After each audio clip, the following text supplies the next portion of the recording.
안녕하십니까, 템베거TV입니다. 자, 오늘은 간단하게 시장 상황 한번 살펴보도록 하고요. 그 다음에 이제 하락장 속에서 살아남을 수 있는 종목들 같이 한번 살펴보도록 하겠습니다. 자, 영상 시작하시기 전에 채널 구독과 영상 좋아요 버튼 눌러주시고 시작해 주시면 감사하겠습니다. 자, 일단 뭐 오늘 증시 한번 보면 코스피가 2% 가까운 하락, 그 다음에 코스닥은 3% 하락을 좀 보였습니다. 아무래도 뭐 현물 같은 경우에는 외국인과 기관 모두 순매도를 좀 보이면서 지수 하락을 좀 이끌었었던 모습입니다. 게다가 선물이 좀 반등을 보이는 듯 했는데 아무래도 지금 미국 선물 같은 경우에도 하락폭을 조금 더 키워가는 그런 모습이 나타나고 있습니다. 그렇기 때문에 아무래도 미증시 같은 경우에도 뭐 장중에는 또 반등을 만들어낼지는 모르겠지만 일단은 하락 출발할 가능성이 조금 더 높다. 그래서 지금 안심하기에는 조금 이른 시장이다라고 좀 보시면 되겠습니다. 지금은 이제 가장 중요한 거는 뭐 중동의 무력 분쟁이 마무리가 돼야겠죠. 그런데 지금 이게 쉽사리 마무리가 될 것 같지는 않아 보입니다. 그렇기 때문에 지금은 이런 대외 변수 뭐 이런 거에 대해서 조금 더 민감하게 반응할 수가 있죠. 지금처럼 뭐 유가가 다시 오른다거나 뭐 국채 금리가 오른다거나 아니면은 뭐 미중 분쟁 심화라든지 뭐 이런 부분에 있어서 조금 더 민감하게 반응을 할 수 있습니다. 왜냐? 지금 투심이 악화가 된 상태이기 때문에. 그래서 그런 점들을 좀 감안을 하시고 그러려면 사실 지금은 단기적인 이슈 뭐 아니면은 뭐 테마 이런 종목들에 조금 더 집중할 필요는 있습니다. 아무래도 지금 반도체나 2차 전지 연초부터 계속적으로 많이 오른 상태이기도 하고 더 오르려면 결국엔 뭐 조정도 필요하겠죠. 조정 없이 올라가는 종목은 없으니까 지금은 그런 종목들을 계속적으로 기대어 있고 뭐 물타기를 계속적으로 진행을 한다든지 이런 부분은 옳지 않지 않나라는 생각이 좀 듭니다. 그래서 그렇게 하기보다는 단기적으로 이슈가 있는 종목군들 선별을 해서 좀 매매를 하면서 버텨내고 그 이후에 좀 시장이 안정화가 되고 다시 한번 이 펀더멘탈 기반으로 시장이 올라가는 시기가 왔을 때 그때 반도체나 2차 전지 뭐 이런 종목들을 같이 한번 매매를 해본다라고 생각을 하시면 될 것 같습니다. 사실 그 이외 뭐 반도체나 2차 전지 외에도 다른 뭐 펀더멘탈 측면으로 접근할 수 있는 종목들이 좀 많겠죠. 그런데 아무래도 시장에서 계속적으로 소외가 되고 있는 상황이기 때문에 지금 당장 반등을 기대는 하기는 어렵겠죠. 그래서 이럴 때는 또 특히나 시장이 반등이 나올 때 그런 종목들이 또 같이 올라오지 않아요. 그러면 계속적으로 시장에서 소외가 되고 반등이 나오더라도 조금 더 허탈해지는 그런 분위기가 만들어질 수가 있기 때문에 일단은 좀 이슈를 쫓아서 매매를 한다라고 생각을 하시면 될 것 같습니다. 자, 일단은 지금 뭐 지수 차트를 보더라도 뭐 지지선 다 이탈하고 계속적으로 저점을 향해 가는 그런 모습이 나타나고 있고 뭐 코스닥 같은 경우는 이미 깨버린 상태죠. 그런 상태이기 때문에 이런 기술적인 측면에서도 단기 반등은 뭐 기대를 해볼 수 있어도 추세 반전이 언제 나올지는 확신하기 어렵다라고 보시면 될 것 같습니다. 자, 그래서 지금 이슈가 있는 내용들을 좀 살펴봐야겠죠. 일단 가장 먼저 일단 금리 관련 종목들. 일단은 뭐 제주은행이랑 푸른저축은행이 가장 크게 반응을 하고 있습니다.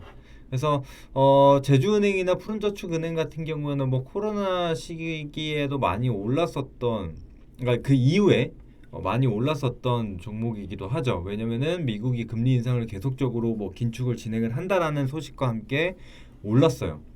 그게 이제 다시 좀 부각이 되고 한은에서도 뭐 긴축에 대한 부분을 언급을 했다 보니까 굉장히 크게 반응을 하고 있습니다. 지금 주가를 보시더라도 지금 엄청난 상승을 이뤘다가 상승폭을 거의 다 반납하고 바닥을 찍었었죠. 그러면서 이제 거래량이 본격적으로 실리기 시작하면서 오늘 상승이 나왔기 때문에 오늘도 보시면 1300만 주 엄청난 이전의 상승을 만들어냈었던 거래량을 동반한 상한가입니다. 그렇기 때문에 지금 쉽게 죽을 것 같지는 않아 보여요. 뭐 조정이 나온다면 리바운드는 어느 정도 만들어내고 갈 가능성이 높다. 그렇기 때문에 제주은행 보시면 될 것 같고 자, 푸른저축은행도 마찬가지죠. 이전에 마찬가지로 26,000원 이전 저점이 한 6,000원대니까 4배 이상이 올랐었던 그런 종목이기도 합니다. 역시나 중간에 한번 상승을 보이기도 했지만 역시나 이전 바닥 구간까지 왔다가 이제 막 반등을 만들어내고 있죠. 그래서 일단은 제주은행을 먼저 첫 번째로 보시고, 이렇게 상한가를 닫게 되는 경우에는 수급이 갈 곳이 없기 때문에 부대장인 이 푸른저축은행으로 들어온다 라는 거 같이 감안을 하시고, 또 지금 이 파란 구간 상단까지도 올라왔기 때문에 추세 전환에 대한 부분 같이 기대를 해볼 수가 있겠죠. 그래서 먼저 첫 번째는 금리 관련된 종목 보시고, 그 다음에 이제 막 발생을 한 게 있죠. 윤 대통령 방문, 그리고 경제사절단을 데리고 간다라는 얘기가 있었죠. 그래서 사실 지금 네옴시티와 관련됐었던 종목들이 몇 가지가 있습니다. 뭐 히림이나 뭐 한미글로벌이나 이런 것들이 있는데, 히림 같은 경우에는 이 경제사절단 리스트에 빠져 있는 상태라서 지금 시간외로 조금 밀리고 있는 상황입니다. 그래서 그런 부분은 좀 체크를 해주시고, 자, 그 다음에 한미글로벌. 자, 한미글로벌이 있고 지금 장중 15% 상승을 좀 보였습니다. 종가가 고가인 상태로 마감을 했죠. 그래서 일단은 시간외로 조금 움직임을 보이고 있는데, 아무래도 히림이 빠졌다 보니까 한미글로벌이 다시 한번 대장격으로 움직임을 보일 수가 있습니다. 그래서 한미글로벌 일단 보시고, 그 외에도 뭐 코오롱 글로벌도 있는데 일단은 리스트에는 없었다 보니까 그런 거는 좀 빠지고, 그 다음에 데모 같은 경우에도 오늘 뭐 고가 마감했죠. 20% 가까운 상승을 좀 보였는데 역시나 같이 움직임을 좀 보일 수 있다는 거 같이 기억을 해주시고, 그 다음에 SY 같은 경우에도 리스트에는 없었는데 계속적으로 상승 흐름을 유지해주고는 있습니다. 그래서 뭐 시간으로도 크게 빠지고 있는 흐름은 아니기 때문에 그것도 같이 한번 보시고, 또 목록에 있었던 게 도하 엔지니어링. 도하 엔지니어링 같은 경우에는 뭐 우크라이나 재건 관련주기도 하죠. 그런데 이제 아무래도 이런 건설 기반 관련주다 보니까 네옴시티에도 엮여 있다. 게다가 리스트에도 뭐 올라가 있기 때문에 상승을 더 보일 수가 있다. 일단 시총은 고만고만합니다. 2천억에서 3천억 정도 수준이기 때문에 어느 놈이 더 강하게 갈지는 또 대장이 바뀔 수가 있는 부분이기 때문에 일단은 두루두루 관심 종목 넣어두시고 같이 체크해 보시면 될 것 같습니다. 도하 엔지니어링 같은 경우에도 사실 8,000원 구간만 오면 반등이 나오죠. 그래서 계속적으로 하방 경직성을 보였었던 가격대인데, 마찬가지로 상단에서는 9,500원 정도 구간에서 저항을 받고 있기 때문에 일단은 9,500원 돌파 여부 같이 한번 체크하시면서 가시면 될 것 같습니다. 그런데 그 이후에 조정이 나왔다, 다 흘러내렸다 라고 하면은 역시나 8,000원 구간에서 계속적으로 지지를 받았기 때문에 한번 접근해 보셔도 되겠죠. 일단 추가적인 하락이 아니라 지지가 확인이 된다면 접근 한번 해보시면 될 것 같습니다. 일단은 뭐 세 종목 정도 일단 대표 종목으로 한번 보시면 될 것 같고요. 그 다음에 이제 드론 관련주, 오늘 드론 관련주가 좀 셌죠. 근데 이슈가 두 가지가 있는데, 일단 제이시언 시스템이랑 그 다음에 PC 디렉트, 요 정도가 있을까요? 일단은 뭐 제이시언 시스템 일단 이슈부터 한번 말씀드리면 그 뭐냐, 먼저 아마존에서 이제 드론을 가지고 처방약을 좀 배송을 하겠다라는 이슈가 있었고요. 또 이제 드론으로 공격을 했다라는 이 두 가지 내용이 있습니다. 그래서 드론주들이 좀 강세를 좀 보였었는데, 이제 제이시언 시스템 같은 경우에는 이전에 계속 6,300원 구간에서 꼬리를 달았었던 모습이 확인이 되죠. 그래서 일단은 6,300원 정도까지는 열어두고 볼 수 있다. 근데 지금 보시면 아시다시피 매물이 상당하기 때문에 차익 실현 여부도 체크를 꼭 하셔야 됩니다. 그래서 일단 6,300원 뭐 분할 매도 관점으로 한번 보시면 될 것 같고, 만약에 여기를 또 강하게 돌파를 한다면 더 가져가 봐도 되겠죠. 그 다음에 PC 디렉트 같은 경우는 워낙에 지금 바닥을 기고 있는 종목인데 오늘 뭐 근데 바닥에서 보시면은 거래량이 한 번씩 툭툭 튀어주는 모습은 나타나고 있습니다. 그래서 이 하락분은 시장의 영향에 따른 하락분이기 때문에 어느 정도 이 하방 경직성은 좀 보이고 있는 상태다. 대략적으로 한번 7,000원, 6,500원에서 7,000원 사이 정도 하방 경직성을 보이고 있는 기업이기 때문에 이제 막 턴어라운드를 하느냐 그 기로에 서 있다라고 생각을 하시면 되겠습니다. 지금 이 파란 구간도 보시면은 엄청나게 두꺼웠다가 이제 막 얇아지기 시작하죠. 그래서 오늘도 꼬리지만은 이 구간을 좀 터치를 했다. 그래서 8,000원 이상으로 올라온다면은 일단은 턴어라운드에 대한 기대감도 가져볼 수 있다라고 생각을 하시면 될 것 같습니다. 자, 일단은 시장에서 가장 큰 이슈는 뭐 이 정도고 그 외에는 이제 뭐 전쟁 관련주겠죠. 아무래도 방산, 빅텍 같은 경우에는 최근에 엄청난 상승을 좀 보였었죠. 갭상승 이후 4,300원부터 시작이라고 해도 보시면 윗골이 길게 따지면은 뭐 6거래일, 7거래일 정도 안에 한 40% 정도가 올랐습니다. 그래서 일부 올랐었던 게 있기 때문에 조정은 충분히 나올 수가 있다. 근데 아직까지는 완전한 추세가 깨지지 않고 여기 보시면은 파란색 구간에서 일단은 버텨주고 있는 그런 상황이거든요.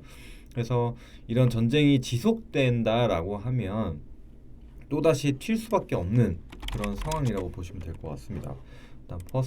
그다음에 퍼스텍 뭐 이런 종목도 마찬가지죠. 오늘 뚫었다가 좀 꼬리가 달렸는데 역시나 이 이슈에 따라서 계속적인 변동성을 좀 보일 수 있다라는 거 생각을 해주시면 될 것 같습니다. 그래서 지금 아까 초반에 얘기했던 건데 지금 전쟁이 장기화되는 부분들이 많죠. 뭐 러시아 우크라이나만 하더라도 물론 중동과는 조금 더 다른 분위기지만 지금 현재 상황으로 봤을 때도 뭐 단기적으로 뭐 갑자기 평화협정 이런 게 나올 것 같지는 않은 분위기이기 때문에 이렇게 조정이 나올 때마다 이 이슈를 가지고 움직일 수 있는 종목은 계속 봐야 된다. 이게 방산이랑 이제 뭐 유가, 그다음에 그러니까 에너지로 할게요. 에너지, 유가랑 뭐 천연가스 이런 거죠. 이제 먼저 흥구석유 있죠. 흥구석유 같은 경우에도 오늘 뭐 조정을 보이기는 했지만 뭐 이전 상승폭에 대한 뭐 조정이라고 한다면은 크게 부담스러울 정도는 아니다라고 좀 보여지고 중앙에너비스도 역시 오늘 뭐 종가상으로 그러니까 전일 대비해서는 5%지만 뭐 시초가 대비해서는 좀 많이 조정이 나오기는 했습니다. 근데 워낙에 조정이 크게 없었기 때문에 이 정도도 뭐 감내할 수 있는 수준이다라고 좀 보여집니다. 그래서 지금 이런 종목들 같은 경우에도 뭐 상한가 절반 수준이죠. 25,000원 정도 지지가 확인이 된다라면은 다시 한번 단기 기술적 반등 정도는 기대를 해보고 들어갈 수 있을 것 같습니다. 일단은 두 개가 가장 뭐 그 이외로 뭐 한국석유나 뭐 이런 것들도 있는데 일단은 두 종목이 대장이기 때문에 두 종목 정도만 언급드리도록 하겠습니다. 자, 그 다음에 천연가스 같은 경우에 이제 GSE가 있죠. GSE가 있고 지금 보셔서 아시겠지만 조정이 나왔지만 추세 자체는 아직 깨졌다라는 느낌은 안 드실 겁니다. 그래서 지금 아무래도 이제 과열 종목이다 보니까 변동성이 좀 제한이 될 수는 있는데 그래도 지금 천연가스 관련해서는 계속적으로 움직임을 보일 수 있다. 또 겨울이 오기 때문에 이게 이어질 수가 있어요. 뭐 계절적으로 뭐 성수기에 들어갔다라고 하면서 또 올릴 수가 있는 부분이기 때문에 그런 것들 한번 같이 보시고 그리고 최근에 좀 강했었던 게 이제 대성산업이 있죠. 대성산업 같은 경우 오늘 26%가 올랐습니다. 그래서 오늘 어떻게 보면은 이제 막 첫봉을 좀 만들었다라고 해석을 할 수가 있기 때문에 이것도 한번 같이 볼 필요는 있을 것 같습니다.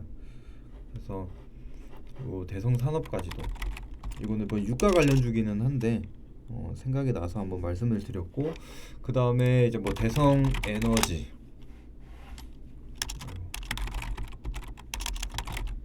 같이 네, 대성에너지 같은 경우에도 오늘 조정이 나오긴 했는데 이제 갭을 어느 정도 메꾸느냐의 차이인 것 같아요. 10,000원까지 쭉 내려갔다가 올라올 것이냐 아니면 1,500원 정도에서 버티고 올라갈 것이냐 요런 점들. 근데 어쨌거나 지금 이런 이슈를 계속적으로 체크하고 쫓아가지 않으면은 소외될 가능성이 높다 이렇게 생각을 하시면 될 것 같습니다. 자, 그리고 또 개별 종목들을 하나 보도록 할게요. 일단은 품절주 이런 하락장에 언제나 움직임을 보이는 종목들이기도 하죠. 이제 양지사, 그 다음에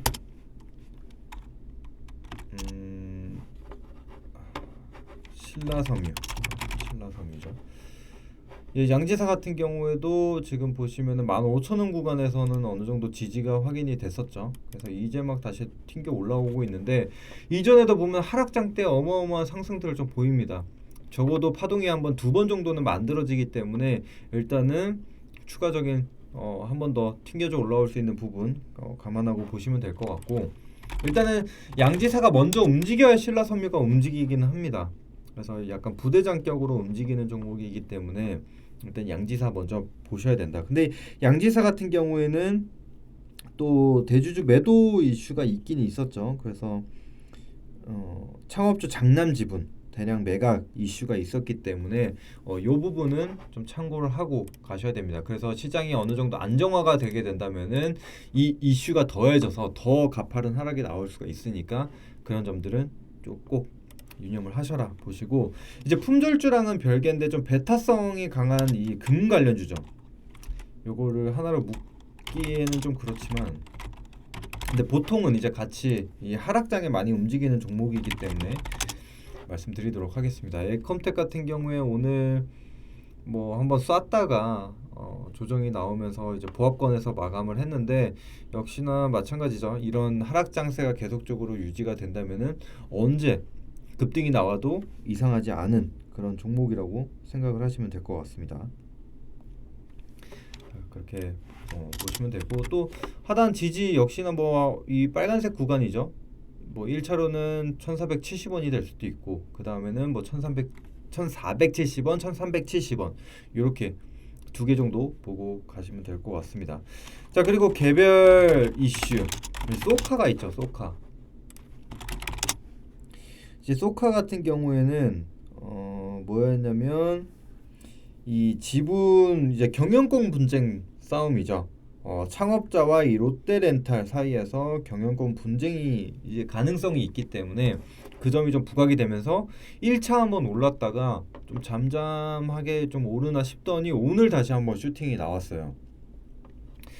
근데 지금 이거를 말씀드린 이유가 아까 말씀드렸었던 대로 하락장이기 때문에 수급이 제한적입니다. 오늘 아까 상승 종목을 보시면 뭐 한 250개 정도밖에 되지 않아요. 그렇기 때문에 이런 특정 종목들로 수급이 또 강하게 쏠릴 수가 있다. 그렇기 때문에 요걸 한번 보셔라 이렇게 말씀을 드리는 겁니다.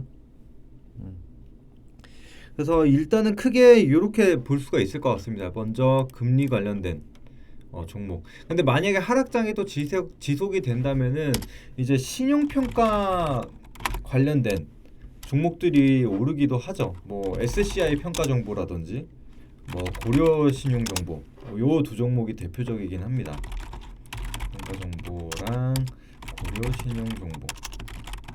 뭐 요거는 좀 후발주자에 가깝다라고 생각을 하시고 보시면 될 것 같습니다.